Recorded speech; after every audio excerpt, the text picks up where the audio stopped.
A couple of stories I wanted to get your view on. Obviously, Magic Mike, could he be coming? Could he be the new goalkeeper? And a few reports yesterday that Jamie Gittens is a deal that could be potentially finalised soon. But starting with the goalkeeper, what's the latest there with Chelsea, Ben? Yeah, Chelsea are, one, happy with their existing goalkeepers. And I know this may sound like a contradiction to an extent, but two, opportunistic for the elite keeper at a right price if such a profile becomes available. So the long-standing plan has been to rank the 4 goalkeepers that they've got. Mike Penders coming in, Jordi Petrovic, Strasbourg's player of the season, Philip Jorgensen, signed for 20 million, and Robert Sanchez, who finished the season as the number 1. And the aim was essentially about bringing them all together in the Club World Cup and then working out which one of those was the number 1. And likely between Petrovic and Sanchez, whichever one was too far down the pecking order, that might have been the goalkeeper that agitated more for a move. And Chelsea would be understanding of that situation, of course, because Petrovic wants to play every week. Sanchez wants to play every week. With Penders and Jorgensen, they'll maybe be a bit more patient. But now Mike Maignan has become available on the market. So, of course, Chelsea are going to be opportunistic to that, despite their long-standing plan and being content with the other goalkeepers that I mentioned. And the reason why it's happened now and maybe feels a more surprising bit of news compared to 6 months ago is because 6 months ago, there were talks about Maignan extending.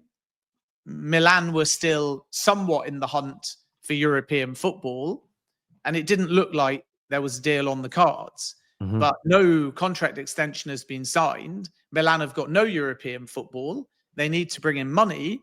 So add all of that up, and there's a massive opportunity in the market. And as I broke yesterday, my understanding is Milan want between 20 and 25 million pounds for a player with 1 year left on his contract. Chelsea's starting point will naturally be that's quite a lot of money for a 29-year-old, soon to be 30, with only 1 year left of his contract. But 30 is still relatively young for a goalkeeper as well. So it remains to be seen whether they can meet somewhere halfway on a price. But if they can't, Chelsea will walk away because there's no urgency in the same way there has been to bring in Liam Delap and there is to find a left winger who's right-footed. Because I come back to what I said before. Chelsea have got 4 goalkeepers. Penders is highly rated, will unlikely find himself as a number 1 immediately, but Chelsea do feel he's Premier League ready. Petrovic was outstanding under Pochettino at Chelsea and has been brilliant for Strasbourg, playing in exactly the same system, and he's a better ball-playing goalkeeper now than when Enzo Maresca first judged him. So you would think he can make a case. Sanchez has made a lot of errors, but is also an outstanding shot stopper, and Jorgensen is still developing. And obviously Chelsea invested 20 million in him. So if this doesn't happen, Chelsea are not going to be too crestfallen or agitated because there isn't a hole in the goalkeeping department.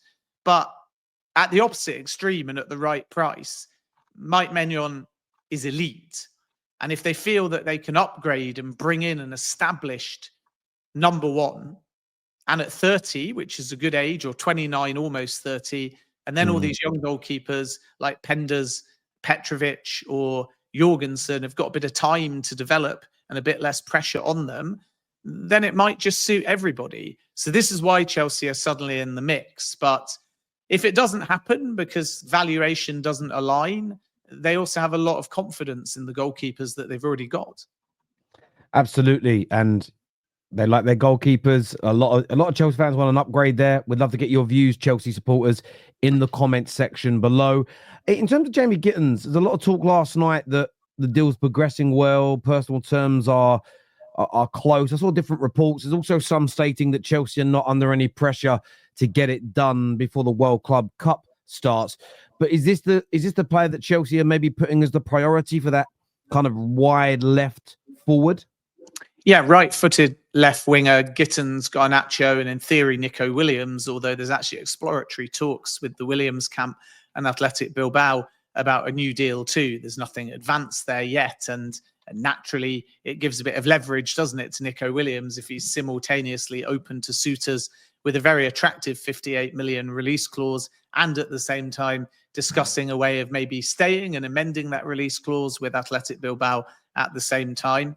But Williams, no movement yet from Chelsea or from Arsenal, and cost remains an issue because 58 million is below his market value, but you've got a very high wage. And on top of that, you've got the agent fees and the taxes and all these things as well. So it feels like Chelsea at the moment are focused on Gittens and possibly Garnacho as well. We wait and see whether they place a formal bid.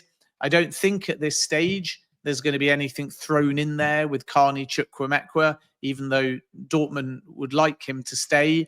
You're looking at separate deals and possibilities. But Gittens is seen as excellent value. Chelsea know that there's a sale to be done there. Arsenal have looked at Gittens as well. So that might be one that progresses between now and the Club World Cup, because there is a bit more urgency for Chelsea to fill that position. I would say it's the number one priority right now. Maybe another number 9 if Christopher Nkunku leaves, even though there's big faith in Nicholas Jackson. But with Mikhailo Mudryk provisionally banned and the outcome going to take time regardless. So even if he's innocent, it will take time. If he's not innocent, it could be a 4-year ban. So Chelsea's drive towards this right-footed left winger was really with Mudryk in mind. But now Sancho's gone back as well.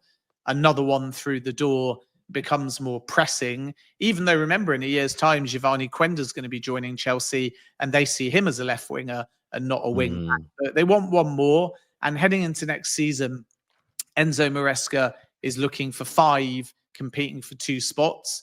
So now we know that Sancho's gone. You have a situation on the left where you could move Pedro Neto over to that side, but there's not as many options with Mudryk banned, because Raheem Sterling is not expected to have a long-term future with Chelsea, returning on loan from Arsenal. If you look at the right-hand side, there's way more options. They're very stocked. You've got Noni Madueke, who, despite reports, Chelsea are not agitating to sell. He's not transfer listed.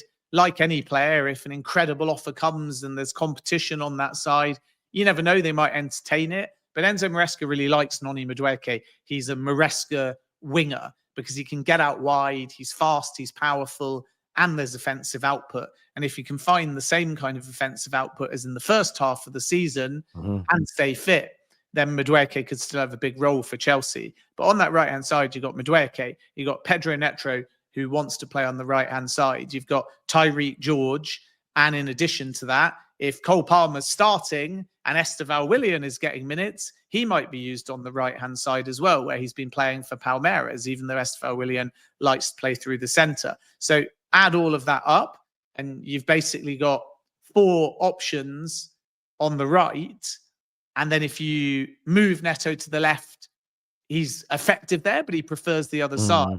But you're a little bit thin. And this is why Chelsea, even with Quenda arriving in summer 2026, are looking to add one more in that position. And it's probably their highest priority at the moment. Great Chelsea update there. George goes on the left as well, we say too. But, you know, George is versatile, so can go central, can go left, can be utilised on the right-hand side too. But I still think Chelsea feel they need an established, probably starting left winger. And that is just because, unfortunately, we may not know when Mudryk can return to a football field, innocent or guilty, for quite some time. In relation to strikers, is Ekitike, because I know we spoke about this last week, and it's sort of they may go for another striker. Is that changed much in your view since last week, or is it still very much as was?